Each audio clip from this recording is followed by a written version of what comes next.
আজকের গল্প পান্তা বুড়ির কথা। এক যে ছিল পান্তা বুড়ি, সে পান্তা ভাত খেতে বড্ড ভালোবাসত। এক চোর এসে রোজ পান্তা বুড়ির পান্তা ভাত খেয়ে যায়। তাই বুড়ি লাঠি ভর দিয়ে রাজার কাছে চলল নালিশ করতে। পান্তা বুড়ি পুকুর ধার দিয়ে যাচ্ছিল, একটি শিঙি মাছ তাকে দেখতে পেয়ে বললে, পান্তা বুড়ি কোথায় যাচ্ছ?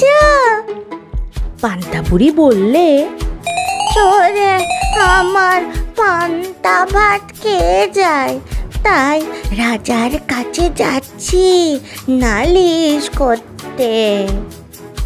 শিঙি মাছ বললে, ফিরে যাবার সময় আমাকে নিয়ে যেও, তোমার ভালো হবে।